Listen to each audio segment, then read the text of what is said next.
Hi,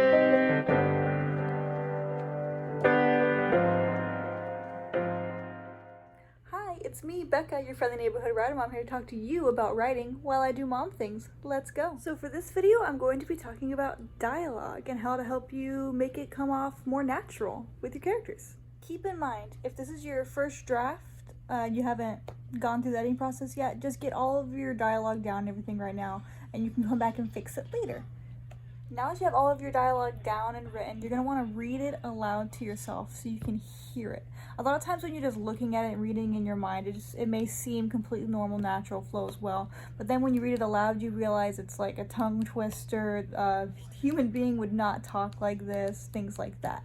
So you're going to want to read it aloud and just listen to how it sounds. Dialogue doesn't have to follow all the rules of writing, like grammar-wise, because people don't talk with like that pristine grammar. Unless that's a part of your book and people talk like that in your book, then of course please keep that in there. But otherwise people don't talk like that. The next thing you need to be looking out for in your dialogue is, do all of your characters sound the same, or do they all have their own distinct voices?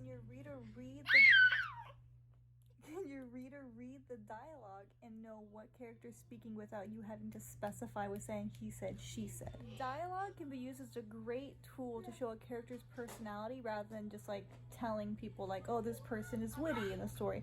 Instead, you can show it through dialogue based off how they speak to other people. That being said, you can also show a character's personality based off of their lack of dialogue to show maybe that's a stoic person or someone who just doesn't talk very much. When it comes to describing how somebody said something, describing how dialogue has been spoken, sometimes said is best. Each time you use a descriptive word to describe the dialogue, it will begin to lose its luster. If you're constantly saying this person growled or this person sighed, readers will start to just kind of look over that word and it just kind of feels like nothing after that. This means that if you want somebody's grumbling voice or some grumbling growl in their dialogue to really matter, you need to not use it that often. Use it where it's going to be the most impactful and the most important. The same thing can be said about exclamation points. The more you use it, the less power they have. Now let's say you have a character who's a different ethnicity than you or has a speech impediment that you don't have.